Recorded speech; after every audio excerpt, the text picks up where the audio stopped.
안녕하세요. 클라우디아입니다. 오늘은 윤희령 작가의 작품 복구 작업을 준비했습니다. 불가해한 삶의 비밀들. 그 불가해한 삶에 대해 답을 찾으려 할수록 답은 더 멀리 달아나고, 하지만 끊임없이 답을 찾아가면서 그 답이 중요하다는 것을 납득하고 설득되는 것이 바로 우리가 소설을 사랑하는 까닭이 아닐까요? 오늘도 윤희령 작가는 또 우리 앞에 그 질문을 던지고 있습니다. 자, 그럼 작품 속으로 함께 들어가시죠. 복구 작업. 폭풍의 일이 고층 아파트를 덮치는 장면이 마치 재난 영화 같다. 동일본을 휩쓸었던 거대한 쓰나미가 후쿠시마 원전을 향해 달려오던 영상이 겹쳐졌다. 노후한 태풍 차바가 해운대 마린시티를 삼킬 기세다. 미쳐 날뛰는 파도가 화면을 응시하는 보도기자를 후려치고 카메라 렌즈를 후려쳤다. 찌찌직. 사선을 그으며 세상이 암흑 속으로 사라졌다. 곧이어 화면 깨지는 소리가 창밖에서 들려왔다. 그제야 나는 창가로 가서 블라인드를 걷었다. 밤새 고열과 한기가 번갈아 오르내리더니 새벽이 되면서 머리가 깨질 듯 아팠다. 오한이 온몸을 흔들어 머리카락 끝까지 예민해졌다. 목구멍을 타고 황타는 냄새가 올라왔다. 두통은 좀째 진정되지 않았다. 나는 다시 해열제와 진통제를 털어넣었다. 물 위에 둥둥 떠내려오는 짐승과 가재도구와 오물들. 고개를 들어 TV 화면을 다시 쳐다보려다 도로 머리를 이불 위로 쳐박고 말았다. 구역질과 함께 방금 넘긴 약이 신물과 섞여 울컥 올라왔다. 급기야 나를 둘러싼 네 벽이 위아래로 흔들리며 돌기 시작했다. 길과 도시와 차들과 낯선 사람들과 풍경들이 다가왔다 곧 멀어졌다. 사람들이 웅성거리고 누군가 우는 소리가 들리고 머릿속의 전력 공급이 완전히 중단되었다. 곧바로 냉각 시스템이 마비되고 핵연료봉이 고열로 폭발하고 방사능 물질이 밖으로 줄줄 흘러나오고 쾅! 순간 천둥과 함께 번개가 천지를 가르며 지나갔다. 이 도시를 통째로 삼켜버리겠다는 건가? 손바닥으로 머리를 쥐어싸며 창밖을 내다보았다.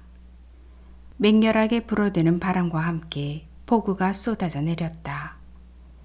해저 깊은 곳의 바닷물까지 모두 끌어당겨 내리붓고 있는 듯했다. 팔을 뻗어 전원 스위치를 올렸다. 혓바닥과 입술이 모래바닥처럼 서걱거렸다. 온몸으로 땀이 비오듯 쏟아지고 나서야 한기도 두통도 쑥지막해졌다. 젖은 목덜미를 닦으며 핸드폰을 열었다. 액정 화면에 긴급전화 문자가 번쩍이고 수십 개의 메시지와 부재중 전화가 연달아 떴다. 무엇이 더 긴급했는지는 알 수 없는 일이다. 영겁 후 휴대폰의 단축 버튼을 눌렀지만 아들은 응답하지 않았다.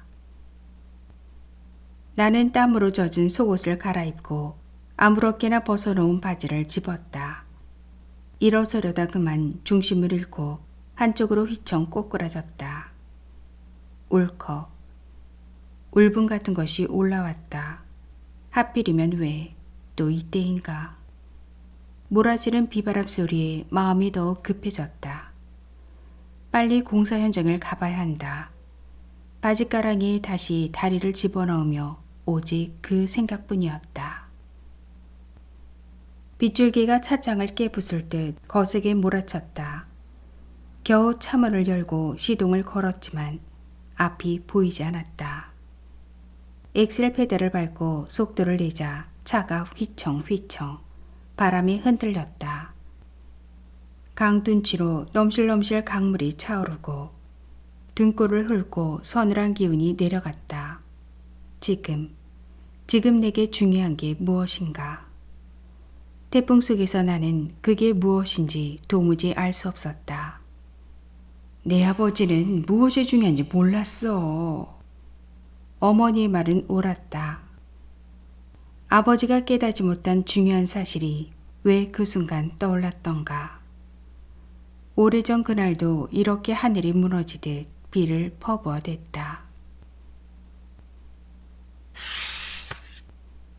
아버지는 항상 화가 나 있었다. 화난 아버지 앞에 나는 언제나 죄인이 되어 있어야 했다. 이마는 세로로 높고 작은 눈에 비해 길고 높고 뾰족한 코.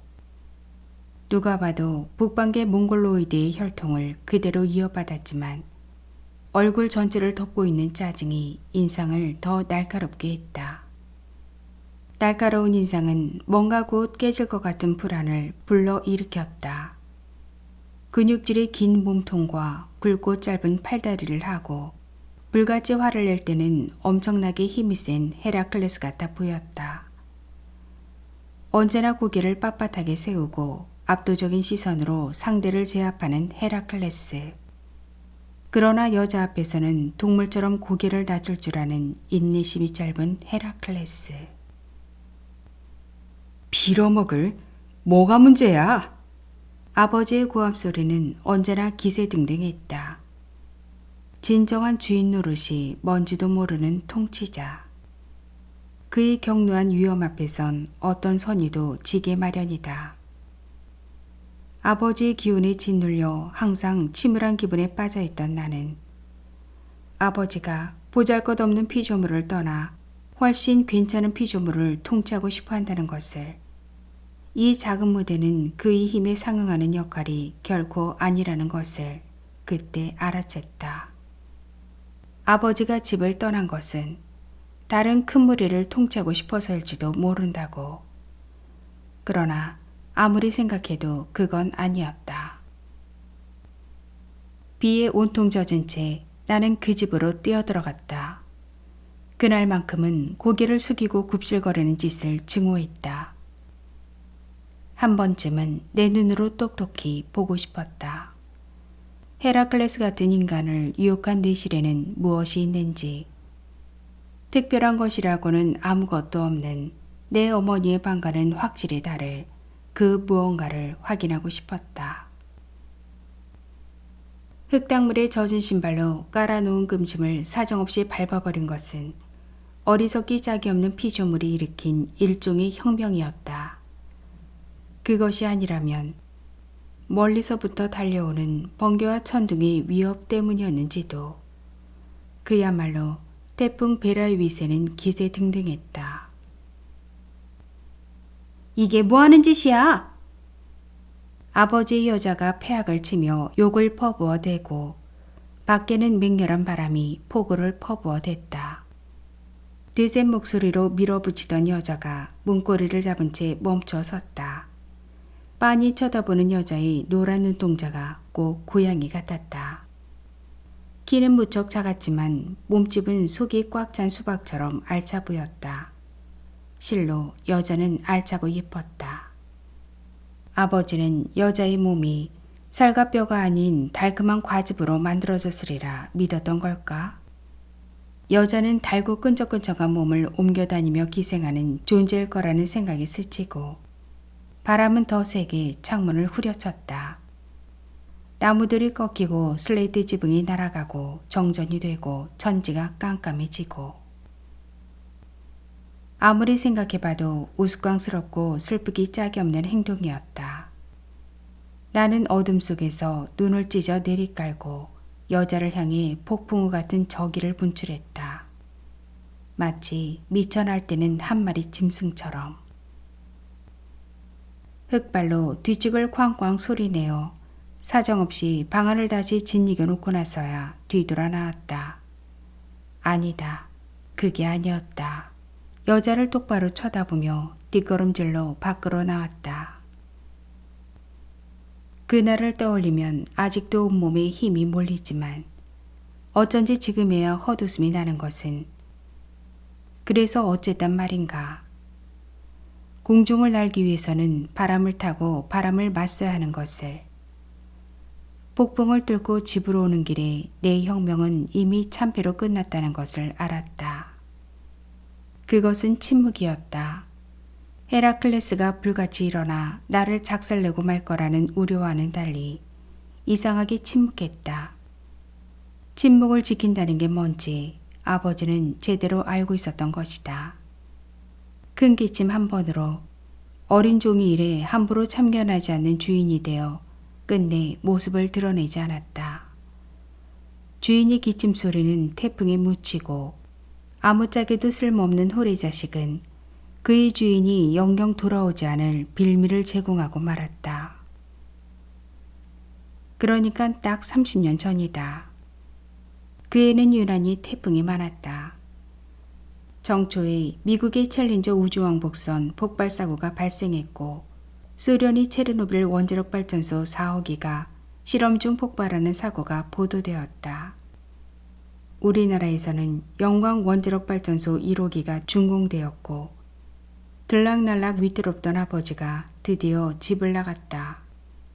체르노빌 원자력 발전소의 폭발 사고가 얼마나 큰 재앙을 몰고 올 것인지, 자신의 부재가 얼마나 큰 가족의 해체를 초래할 것인지 모두 몰랐단 말인가. 조금만 방심해도 도처에 도사리고 있는 재앙들. 세상은 평화롭지도 평안하지도 않았다. 어쨌거나 우리가 살고 있던 바로 윗동네가 사라지고 회화댐이 생긴 것도 그 해였던 것 같다. 5월에 마침내 기다리고 기다리던 멕시코 월드컵이 개막되었다. 나는 밤잠을 설치며 미친 듯 열광했다. 그러니까 그만큼 열광할 일이 달리 없었다고나 할까? 아르헨티나와 잉글랜드의 8강전에서 신의 손으로 기선을 제압한 마라도나는 이후 4분 만에 20세기 월드컵 최고의 골이라 불리는 단독 드리블로 수비수 6명과 골키퍼까지 제친 골을 성공시켰다. TV 화면을 통해서 경기를 지켜보던 그때의 흥분이 아직도 생생하다. 자신들의 땅이었던 포클랜드를 영원히 잃어버렸지만 마라도나가 그 골을 넣는 순간만은 영국에 대한 보복으로 충분했을 것이다. 여하튼 마라도나가 있는 아르헨티나는 여세를 몰아 4강전에서 벨기에를 제압한 뒤 결승전에서 서독을 물리치고 우승을 차지했다.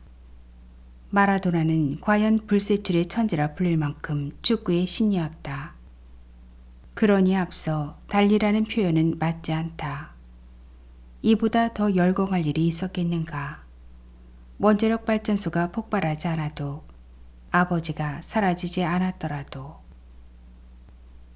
마라도나의 열광했던 기운이 채 가시기도 전에 마라도나의 조국 아르헨티나가 낳은 작가 보르헤스가 죽었다. 그리고 같은 날 우리나라 건축가 김수근이 죽었다. 집을 짓는다는 의미에서 어쩌면 작가와 건축가는 같을지도 모른다는 생각이 들었다. 보르헤스의 생각의 집은 현학적이고 난해했지만 무언지 모르게 슬프고 광활한 느낌마저 들었고, 김수근이 지은 집은 어머니의 자궁처럼 따뜻한 그리움의 정서를 느끼게 했다. 나를 사로잡은 이유는 정확하지 않지만 막연히 나는 집을 짓는 사람이 되고 싶었다. 여름이 뜨겁게 시작되었다. 그해 여름 서해상을 횡단해 서해안에 상륙한 13호 태풍 베라의 위력은 어마어마했다. 우왕좌왕하는 사이 담이 무너지고 지붕이 날아가고 문들이 떨어져 나가고 물이 마당을 넘어 부엌까지 흥건하게 차올랐다. 혼비백산이 된 어머니가 가재 도구며 음식 등을 실렁으로 올리고 급한 대로 옷 가지며 책들을 다락으로 옮기면서 "거기 이부자리 사진 쳐!" 어머니가 손사래를 치며 고함을 질렀다. 우리를 향해 고함을 지르는 사이 물이 마당에서 넘실거렸다. 어머니는 양팔을 벌리고 여의 몸을 열어 태풍으로부터 우리를 막고 서 있었다. 계단 난간을 붙들고 우리를 옥상 위로 먼저 올려보냈던 어머니의 눈 속에 태풍보다 더 무서운 물줄기가 넘실댔다. 그 위급한 상황에 아버지는 없었다. 아무짝에도 쓸모없는 후레 자식은 어머니보다 먼저 옥상으로 올라가 물바다로 변한 마을을 내려다 보았다. 세상은 참 공평했다. 처음으로 나는 그런 생각을 했던 것 같다. 윗마을과 아랫마을을 분간하기 전이었으니 그런데 하나도 공평하지 않았다. 주먹을 힘껏 쥐고 아버지가 있는 동네 쪽을 올려다 보았다. 연신 천둥번개가 땅으로 내리꽂혔다. 이해할 수 없었지만 나를 위협한 것은 격노한 천둥과 번개가 아니었다. 나는 곧바로 옥상에서 뛰어내렸다. 뒤에서 어머니의 고함 소리가 들려왔다. 허리까지 올라온 물속을 헤쳐 동네를 빠져나왔다. 사방에서 몰아치는 거센 비바람이 길을 밀고 가로수를 밀고 간판들을 밀고 전신줄을 밀고 마을을 밀어댔다. 굴러온 돌이 박힌 돌을 밀어대다니. 나는 등을 돌려 비바람을 밀며 뒷걸음질을 쳤다. 앙칼지고 끈적끈적한 여자와 헤라클레스가 있는 집 쪽으로. 그리고 뚝뚝 물을 흘리며 여자의 방문을 열어젖었던 것이다. 베라는 마치 절대 권력의 탄압인 듯 퍼부어댔다. 나는 거세게 몰아치는 폭풍우 속에 내던져진 채 믿었던 것을 지키지도 그것을 위해 목숨을 바치지도 못했다.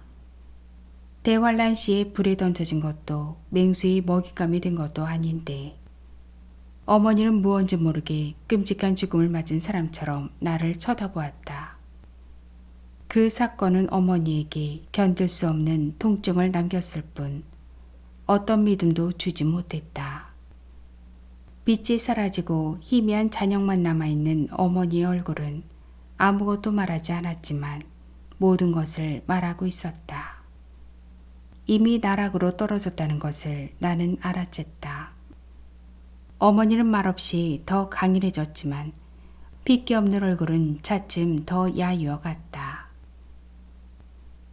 베라를 등에 업고 내가 저지른 어설픈 혁명은 그야말로 해프닝으로 끝나고 말았다. 오랫동안 아버지가 없는 집은 세월의 태풍이 여러 차례 아랫도리가 잠기었고 쉬엄쉬엄 세월과 함께 허물어져 갔다. 이제 막 기초공사를 끝내고 기둥을 세우는 날, 아들의 소식이 전해졌다. 비탈진 땅을 고르고 다져 주초석을 배치하기까지 벌써 나는 많이 지쳐 있었다. 기둥과 돌이, 석가래와 대들보 등 지목 작업이 끝난 목재와 털을 파면서 나온 돌과 황토를 쌓아놓은 공사장 뒤편에 서서 메시지를 확인했다. 아내는 메시지를 남길 뿐 직접 전화하지 않았다. 그만큼 감정의 골이 깊었다. 메시지를 읽던 순간 주저없이 나는 통화 버튼을 눌러버렸다. 아내의 음성은 예상외로 차분했고 아들의 상태는 예상보다 더 심각했다. 들락날락 위태롭던 아들의 행방이 묘연해졌다는 것이다. 나는 버럭 고함부터 질렀다. 말이지, 아이가 그 지경이 될 때까지. 당신은 뭘 했느냐고 말하려다 그만 말꼬리를 내리고 말았다. 말끝을 흐린 것은 스스로 잘못을 드러내는 거였다. 뉘우침이라기보다 미안함 때문이었다. 그 마음이 아내에게 전해지지 않는다면 갈등의 골은 더 깊어질 게 뻔하기에 나 스스로 자백에 가까운 행위를 한 셈이다. 더 이상 면피할 명분이 없었으므로 이미 나는 나 자신에게 난 화를 다스리지 못하고 오히려 더 신경질적으로 전화를 끊어버렸다. 집을 짓기로 작정한 것은 이태 전 겨울이었다. 집은 몸을 담고 사는 공간이지만 실은 기억과 추억의 공간이기도 했다. 기억과 추억의 창고, 그 속에 있던 것들을 나는 되살리고 싶었다. 좋은 집이라기보다 튼튼한 집, 온기가 도는 집, 사람들이 오래오래 살 수 있는 집, 한옥이었다. 생각이 거기에 미쳤을 때 마음이 바빠졌다. 더 이상 미룰 수 없는 노릇이었다. 달리 말하면 집 짓기는 부재에서 비롯한 상실감으로부터 시작했는지도 모른다. 어찌되었든 집 짓기는 부재에 달려 있었다. 한옥 짓기는 부재를 어떻게 구하고 어떤 치수로 어떻게 놓고 어떻게 서로 있고 맞추는가가 관건이다. 못을 쓰지 않으니 부재의 쓰임새는 더 중요하다. 각각의 부재들이 서로 긴밀한 관계를 유지할 때만 튼튼한 집이 될 수 있으니까. 목재를 구할 때부터 애초의 계획은 수없이 수정되었다. 흔히 금강송이라 불리는 춘향목을 구하기는 어렵고 홍송 역시 강한 목재이긴 하지만 건축 비용을 맞출 수가 없긴 매한가지였다. 육송을 목재로 쓸 수밖에 없는 이유는 분명했다. 억제 춘향이 되진 않았지만 육송은 갈라지고 뒤틀리고 청대가 끼기 쉬운 것이 문제였다. 목재를 먼저 말리기로 했다. 그동안 털을 닦고 서서히 치목 작업을 할 계획을 세웠다. 목재를 가공하는 동안에도 기둥과 대들보는 홍송으로 바꿔야 되지 않을까. 뒤틀림과 갈라짐은 고사하고 곰팡이와 벌레 문제는 어떻게 할 것인가. 계획보다 늘어난 공사비를 어떻게 충당할 것인가. 점점 늘어나는 문제들의 가지치기가 쉽지 않았다. 작업은 더디고 마음은 뭔지 모르게 쫓기고 있었다.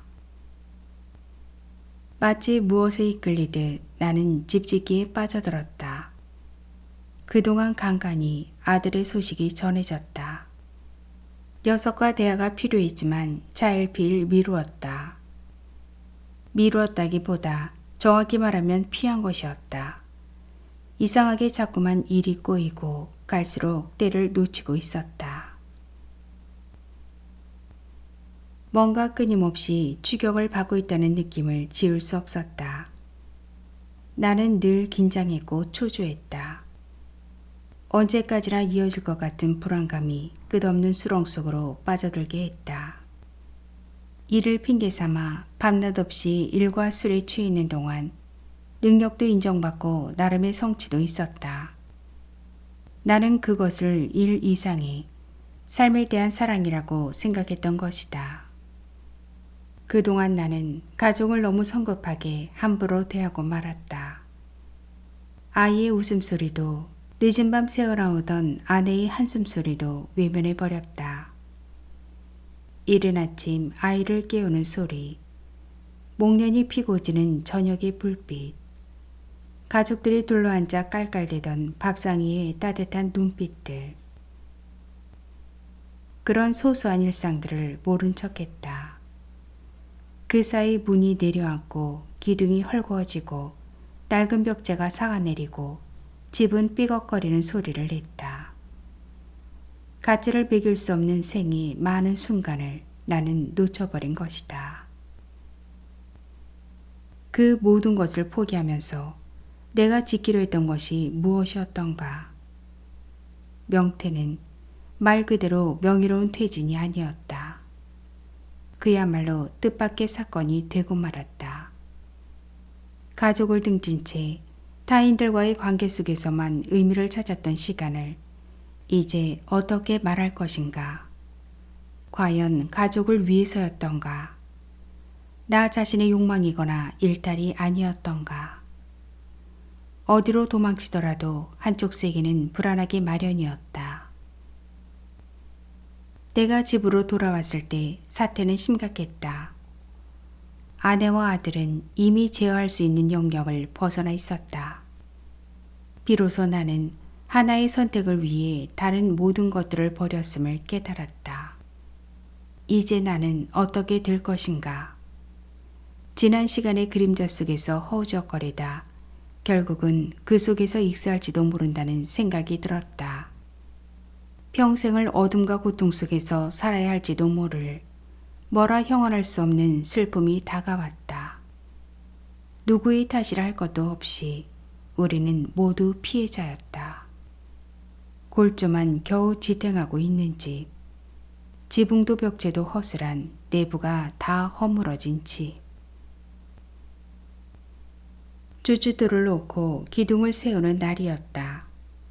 구들자리를 비워두고 사춤을 한 뒤 담배를 피워 물었다. 먼 산에서 뻐국새 울음소리가 들려왔다. 기둥은 다림을 보고 그레지를 해야 하는 작업이기에 신중해야 했다. 조금씩 다를 수밖에 없는 쭈쭈돌 높이에 맞추어 기둥 머리들이 같은 높이에 놓이도록 하는 작업이 한창 진행 중일 때 아내의 메시지가 당도했던 것이다. 아내의 목소리는 무언가를 초월했거나 정리된 것이 아니라 꾹꾹 누르고 있다는 것을, 목까지 차오르고 있다는 것을 나는 단박에 알아챘다. 기둥이 기울고 이음새가 빠져 삐걱거리는 소리라는 것을. 그렇다고 뾰족한 수가 있겠는가? 가장으로서 몸을 뺀 것부터 염치없는 일이었다. 욱하고 뱉었던 말이 힘없이 꼬리를 감추는 동안 침묵이 흘렀다. 누굴 위해서 집을 짓느냐고 아내가 어기장을 놓지 않아도 그 순간 기어이 집을 지어야 할 이유가 어디론가 달아났다. 집은 거기에 있는 것이 아니라 단지 기억하는 것일 수도. 아내와 통화를 끊자마자 나는 입주고사를 지내기 위해 사놓은 막걸리 한 병을 꺼내 병째 들이켰다. 사람이 떠난 집은 신압으로 폐가가 되었다. 가족을 남겨둔 채 허물어져가는 옛집으로 돌아온 것은 더 이상 추락을 지켜볼 수 없었기 때문이었다. 한꺼번에 무리로 떠오른 갈등을 도저히 견딜 수 없었다. 혐오와 애착이 뒤섞여 서로에게 과도하게 반응했을 뿐 자신에게서 걸어나와 서로를 일으켜 세울 용기가 우리에겐 없었다. 마침내 지나친 간섭이 사라진 대신 어떤 간섭도 없어졌다. 그것이 더 위험했다. 더 이상 원망하고 의심하기를 원치 않는 우리는 가족이라기엔 너무 멀어졌고 멀기엔 너무 가까운 남보다 못한 가족이 되어버렸다. 내가 옛집으로 돌아간 명백한 이유는 가족을 제자리로 돌려놓을 수 없다는 위기감이었다. 좀 더 솔직히 말하면 자발적인 도피가 아니었던가. 언제 어떻게 폭발할지 모를 내 속에 잠재해 있는 폭력 때문이었을 수도 있다. 폭력으로는 붙들 수 없다는 것. 오래전 태풍을 빌미로 내가 저지른 폭력은 아무것도 제자리로 돌려놓을 수 없지 않았던가. 아주 넘치거나 아주 모자랐던 그 시절, 나는 아버지로부터 떨어져 나고 싶었다. 그러나 아버지가 없는 집은 마치 텅 빈 들판 같았다. 압도적인 힘이 권력에서 벗어났지만 벗어나고 싶었던 그 힘이야말로 가족을 떠받치는 강력한 힘이었던 것. 그 힘의 부재는 재난이나 재앙과 같은 것이었다. 기둥이 빠져버린 집을 어떻게 지탱할 것인가. 그때 같고 지금 아들의 나이였다. 얼마 후 나는 어둠이 내려앉은 거리에 섰다.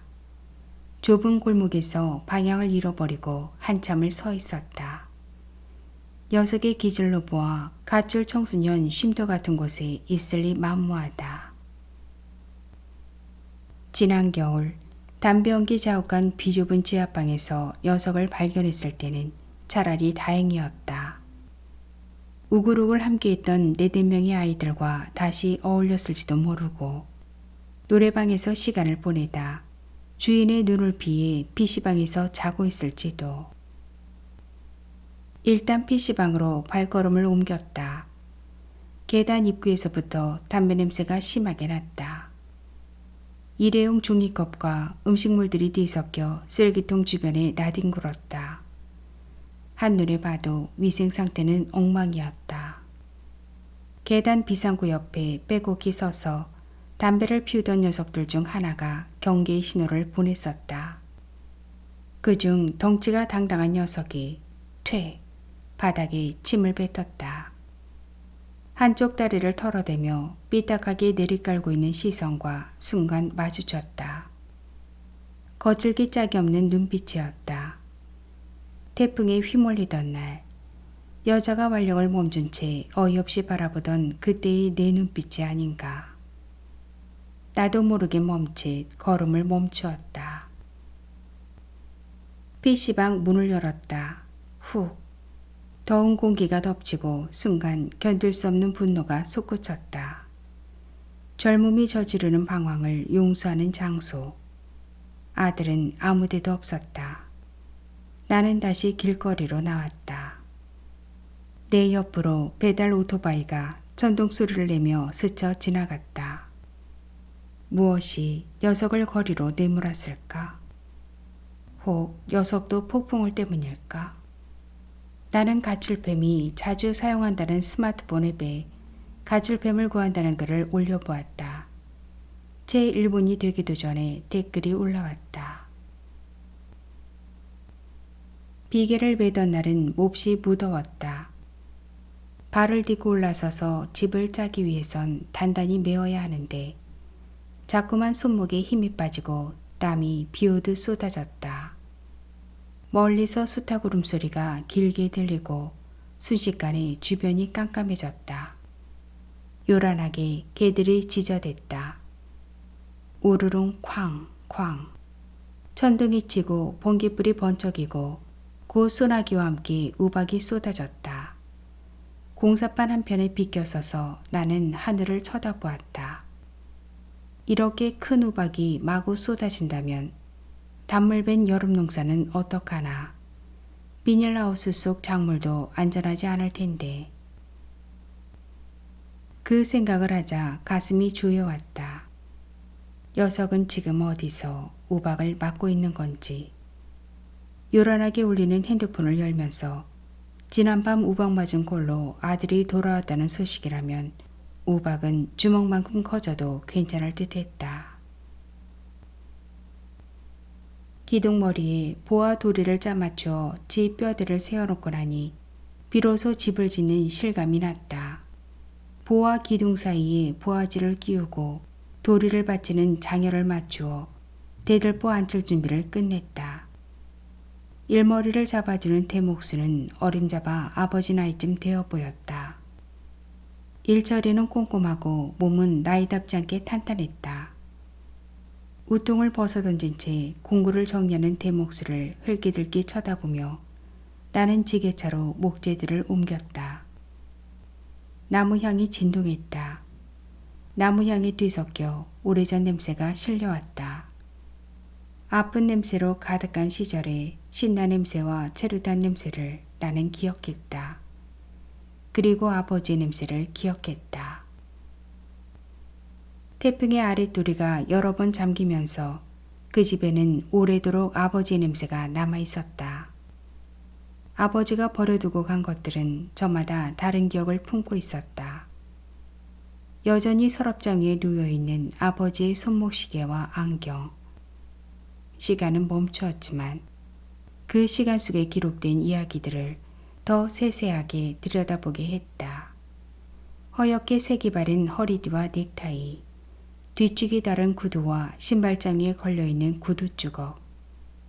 그것들은 애써 상상하지 않아도 느낄 수 있는 아버지의 채취를 품고 있었다. 불의 자국을 남긴 크리스털 재터리와 책상 위의 만원경은 곧 깨질 듯 위태로운 가족과 먼 곳을 향해 있던 아버지의 시선이 거기에 그대로 멈춰 있었다. 주인을 잃은 물건들은 지난 기억을 간직한 채 여전히 그 시간을 살고 있었다. 어머니는 왜 아버지의 물건을 치워버리지 않았을까? 아버지는 당신이 그렇게 아끼던 물건들을 왜 그대로 두고 갔을까? 곧 돌아올 거라고 생각했던 걸까? 당신이 쓰던 것들을 저당 잡히고 무엇을 들고 나갔을까? 그건 누구도 모르는 일이다. 내가 확실히 아는 건 지구의 생명체는 다악하다는 거야. 왜 그랬는지 정말 모른다는 거야. 그때 동생의 말은 그냥 다 알 수 있다는 거였다. 우주, 아니 여긴 이제 우리뿐이야. 그러니 다 버리라고. 완전히 달라졌다는 걸 아직도 모르겠다는 거야? 이제 아버지는 돌아오는 길을 잊어버렸어. 아니지, 잃어버린 거야. 어머니를 향한 동생의 말은 단호했지만 의외로 억양은 얌전했다. 모르긴 해도 그 역시 아버지의 냄새를 기억하고 있으리라. 처음부터 있었던 것은 아무것도 없다. 언젠가는 사라질 이 모든 것들. 기둥 사이에 창망을 끼워 기둥머리를 잡아주며 나는 혼자 중얼거렸다. 집이란 떠나는 사람을 위해 존재하는 것인지도 모르지. 대들보를 끼우기 전에 또다시 비가 내렸다. 나는 초조해지기 시작했다. 장비와 인부들 문제로 한동안 옥신각신 언젠까지 벌어졌다. 그날은 패싸움을 벌이다 경찰서에 붙들려온 아들을 찾아가는 날이었다. 시내로 접어들자 도로는 막히고 격해진 감정은 좀째 가라앉지 않았다. 라디오에선 청소년을 노래방 도우미로 만들어 100억 원대를 갈취한 조폭 일당이 검거되었고 스마트폰 랜덤 채팅 앱을 통해 청소년 성매매가 기승을 부린다는 뉴스가 연달아 보도되었다. 가출 청소년들의 문제였다. 잘 아는 사이야? 경찰관이 물었다. 잘 모릅니다. 아들이 답했다. 아들의 대답이 날카롭게 내게와 바뀌었다. 아들을 가장 잘 모르는 사람이 나일지도 모른다는 생각이 스쳤다.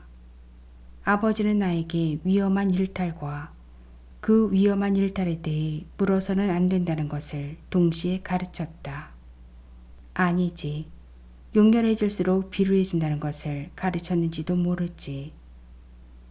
내가 아들에게 물어야 한다면 그건 일탈이 아니라 피 속에 흐르는 뜨거움이나 절망 같은 것이 아닐까. 지금 아프게 찌르고 있는 것들에 대해서, 무겁고 버거운 것에 대하여, 그래서 던져버리고 싶고 벗어나고 싶은 것들에 대해서. 녀석은 오히려 더 침착했다. 자신의 부정을 정면으로 응시하듯 어떤 변명도 하지 않았다. 그러나 그 응시는 상황으로부터 자신을 유지하려는 것이 아니라 자신의 태도를 스스로 결정하지 못하는 것일 뿐이었다. 혼자를 감당하지 못하는 쓸쓸한 눈빛. 무언가를 찾아다녔지만 좀처럼 찾을 수 없는, 자신이 취할 수 있는 어떤 적극적인 방법도 없는 눈빛이었다. 여기서 대답하지 않는다면 녀석은 범죄자가 될 수밖에 없다. 아들이 느끼는 어떤 공허도 채워주지 못하는 나는 허울뿐인 아비, 그저 그뿐이었다. 그 옛날 종은 주인을 그대로 닮아 있었다. 내가 집을 짓겠다고 했을 때 아내가 나를 한심하게 바라봤던 것도 어쩌면 그 때문이지 않았을까? 대들보에 동자기둥을 끼우고 여러 번의 시도 끝에 마루보와 대공을 도리에 맞추어 끼웠다. 조금의 어긋남도 용납하지 않는 작업이다. 작은 부재 하나하나가 제각각 제자리를 지켜야만 한다. 세상에 하찮은 것은 하나도 없다. 이제 집의 뼈대를 다 맞춘 셈이다. 조촐하게 상냥식을 올리고 뜬 창방에 홈을 파 상냥문을 집어넣었다. 감회가 뭉클했다. 상냥식에 맞춰 찾아온 동생이 한마디 했다. 너무 소박해. 오막살이라도 뭐 좀 거창하게 포부도 좀 밝히라고. 상냥문이 너무 싱겁다는 거다. 기분 탓인지 상냥주 첫 잔에 얼굴이 불쾌해졌다. 나는 연거푸 막걸리 몇 잔을 더 들이켰다. 온기가 돌고 사람이 사는 집. 그 사람들이 아주 오래 살 수 있는 집을 짓고 싶었다. 그런데 불현듯 사람이 살지 않을 집을 짓고 있는 것은 아닌가 하는 의구심이 스쳐 지나갔다. 북받치는 모양이네.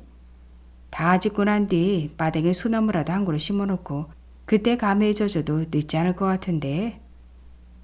동생의 핀잔에 이를 도와주던 내장목수가 나를 쳐다보며 웃었다. 뭔지 모를 감정이 어지럽게 뒤섞였다. 오랜만에 동생과 마주 앉았다. 동생은 들고 있던 종이 조각을 잘게잘게 찍고 있었다.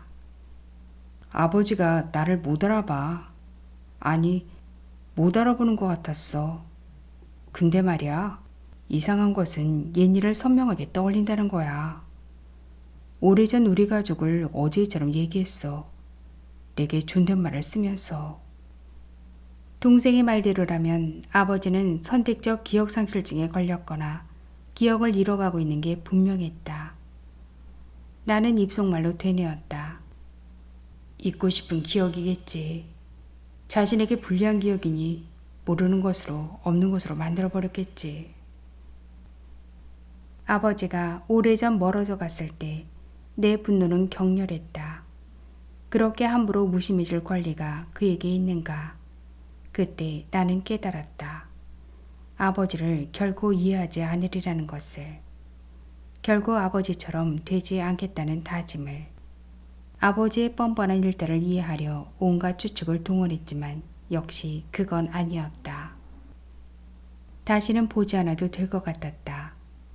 몇십 년이 지난 후 만약 지금의 나를 만난다면 나는 아버지와 얼마나 다르고 또 얼마나 같은지를 떳떳하게 말할 수 있을까? 시간은 그저 흘러가지 않았다. 다시 본 아버지는 정말 딴 사람이 되어 있었다. 오래전 그 날카로운 빛을 다 잃어버리고 내 앞에 나타난 것이다. 나는 무의식적으로 한 발짝 뒤로 물러섰다. 아무것도 판단하고 싶지 않았지만 그건 분명 혹독한 그늘이었다. 낯설고 당혹스러웠다. 몇 마디 겉도는 말들을 주고받으면서 그 자리에서 벗어나고 싶다는 생각뿐이었다.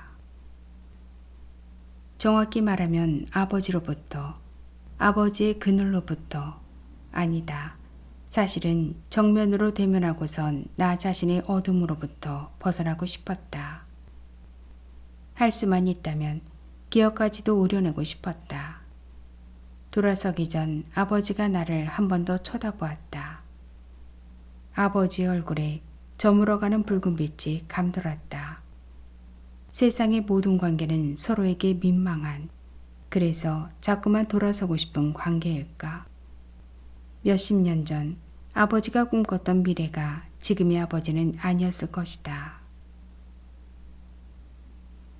추녀를 걸면서 지붕 공사가 시작되었다. 추녀의 먹을 어떻게 놓을 것인지 머릿속에선 벌써 아름다운 처마선이 그려졌다. 처진 추녀를 다시 단단히 묶고 평고대로 매기를 잡은 지붕에 석가래를 걸었다. 멀찌감치 서서 작업 현장을 바라보니 집을 짓는 과정이 매 순간이 완성을 무화시킬 만큼 아름다웠다. 석가래 위에 갯판을 덮으면 집의 윤곽은 더 선명하게 드러날 것이다. 원형적 형태에서 느끼는 고요감과 심오함마저 느껴졌다. 나무가 주는 편안함과 친근감이 더없이 좋았다. 마감재는 두텁게 써야겠지. 따뜻한 집이어야 하니까. 와공의 작업 일정이 앞당겨졌다. 생석회를 피우고 기와를 잇기 위해 보트를 깔 준비가 한창인데 금방이라도 한바탕 소낙비를 쏟아낼 것처럼 바짝 비구름이 몰려오고 있었다. 대충 비설거지를 하고 추녀 밑에 몸을 피했다. 황토방을 넣고 우물마루를 깐 집. 비오는 날은 처마 밑으로 떨어지는 낙수물을 바라보는 것도 좋고 먼 산을 아득히 바라보아도 좋을 것이다. 아궁이에 활활 장작불이 타오르고 눈이 오고 나는 지그시 눈을 감았다. 그 아궁이의 불 속에서 무언가 형체를 드러내기 시작했다. 나를 쳐다보며 화를 내는 것도 미소를 짓는 것도 아닌 지루하면서도 정중하게 묻고있던 아버지의 묘한 눈빛이 어른거렸다. 나는 고개를 세차게 흔들었다. 아버지를 만난 날 아버지의 눈빛이 섬뜩한 공포를 불러일으켰다. 나는 몹시 걱정이 되었지만 한편으로 적대감을 보이는 태도를 취했다. 가족이 뭘 원하는지 상관하지 않던 그가 헤라클레스의 권위와 자존심을 모두 버리고 이제 와서 무슨 말을 듣겠다는 건가. 쓸데없이 큰 소리로 윽박지르고 울러대던 그 힘은 다 어디로 갔는가. 그야말로 내가 아버지의 표정을 온전히 이해하는 건 무서운 일이었다. 아, 빌어먹을. 나는 담뱃불을 발로 짓이겼다. 가슴 저 구석에서 불쑥불쑥 올라오는 분노를 짓누르며 아버지의 기억이 물살에 다 떠내려가더라도 상관할 바가 아니다. 떨치려 할수록 마음 한구석에선 불편한 긴장감이 차오르고 빗줄기는 차츰 더 굵어지고 있었다. 지붕 공사는 뼈대만큼이나 중요하다. 늙은 와공의 손길은 정밀했다. 비가 새지 않기 위해 공을 들이는 것이 역력했다. 습기와 벌레를 막고 풀이 나지 않도록 강의 다짐을 단단히 하는 사이 절반의 평화와 절반의 불안이 왔다 갔다. 아들이 집으로 돌아왔다는 소식이 전해졌고 다시 아버지의 소식이 전해졌다. 알매흙으로 암기와를 고정시킨 다음 암기와 사이에 홍두깨 흙을 넣고 수키와를 까는 작업은 조형예술 작업처럼 엄숙했다. 용마루에서 처마 쪽으로 휘어내리고 양쪽 추녀 쪽으로 처져내린 둥근 곡선이 서서히 자태를 드러내기 시작했다. 지붕의 곡선이 완성되는 사이 여름이 지나가고 있었다. 집에 틀을 세웠으니 벽을 세우고 문과 창을 내고 구두를 놓고 마루를 놓고 마감 공사까지는 아직도 한참 멀었다. 이제부터 부재의 쓰임은 더 다양해질 것이다. 부재는 뼈대를 튼튼하게 할 뿐만 아니라 뼈대가 썩거나 상하는 것을 막아주는 역할을 한다. 벽제의 부재를 준비하면서 마음이 숙연해졌다. 어쨌든 추위가 오기 전 아궁이에 불을 지펴야 한다. 비를 피할 지붕을 얹고 나니 그동안의 긴장이 다소 풀린 듯 여기저기 몸에서 이상 신호를 보냈다. 기둥에 기대어 길게 담배 연기를 뱉어냈다. 태풍 차바가 올라오고 있다는 뉴스가 무색할 정도로 하늘은 맑았다. 소형 태풍 차바는 우리나라의 늦더위를 피해 일본 해협으로 진로를 바꿀 가능성이 높다고 전했다. 태풍 단속을 해야 하는데 침을 삼킬 수 없을 정도로 목이 아프고 삭신이 녹아내렸다. 대기는 습하고 후덥지근했지만 한기가 들었다. 얼마 전 광안리 해수욕장에 출몰한 징그러운 개미떼와 태화강 중류에서 숭어떼 수만 마리가 일렬로 집단 이동하던 영상이 떠올랐다. 혹 재앙의 전조 증상인가? 그러나 바람 한 점 없는 맑은 하늘에는 별이 반짝였다. 태풍 전야는 그야말로 고요했다. 도로는 배수구가 막혀서 물이 하늘을 향해 솟구치고 강풍과 함께 빗줄기는 더욱 거세졌다. 비는 말 그대로 양동이로 퍼붓듯 쏟아져 내렸다. 태풍 차바가 예상 경로를 뒤엎고 이렇게 엄청난 위력으로 강타할 줄이야. 불안감이 태풍의 속도로 달려들었다. 도로가 물에 잠기고 차는 속도를 내지 못했다. 시야가 점점 더 어두워졌다. 나는 강 쪽으로 고개를 돌렸다. 대밭과 둔치가 모두 물에 잠겼다. 산책길과 자전거길이 사라지고 물은 무섭게 차올랐다. 걷잡을 수 없이 가슴이 뛰기 시작했다. 어쩌지? 부려놓은 자재들을. 가속 페달을 밟았으나 차는 곧 뒤집힐 듯 휘청거렸다. 공사 현장에는 지붕 공사를 끝내고 벽과 바닥 공사를 하기 위해 자재들을 부려놓았다. 수장재를 만들 부재와 흙벽의 마감재들, 지지트를 만들 보강제와 단열재들이 이 빗속에 온전할 리 없을 것이다. 오디오의 볼륨을 최대한 높였다. 귀청을 찌를 듯 파이어름을 낼 뿐 신호가 잡히지 않았다. 바로 앞에서 뿌연 불빛이 흔들렸다. 서행하던 앞차가 유턴을 시도했다. 길은 끊어져 버렸다. 반대 방향으로 차머리를 돌렸을 때 사태는 더 심각하게 눈에 들어왔다. 순식간에 불어난 강물에 기둥과 교각과 강둔치에 주차해 놓은 차들이 속수무책 물에 잠겨들고 있었다. 나는 강변도로를 거슬러 올라와 콘크리트 골조를 세운 채 흉물스럽게 방치되어 있는 건물 앞에 차를 세웠다. 뼈대만 드러내고 서 있는 건물이 고독하게 범접하기 어려운 거인처럼 서서 누런 혀를 널름거리는 강을 바라보고 있었다. 나는 급히 차를 세우고 휴대전화를 꺼내었다. 아들은 응답이 없었다. 또다시 단축 버튼을 눌렀다. 갑자기 피가 거꾸로 솟구치는 듯 몸이 달아올랐다. 다시 시동을 걸고 오디오를 켰다. 기습적인 폭우와 강풍의 여파로 도시가 침수하고 있다는 뉴스가 흘러나왔다.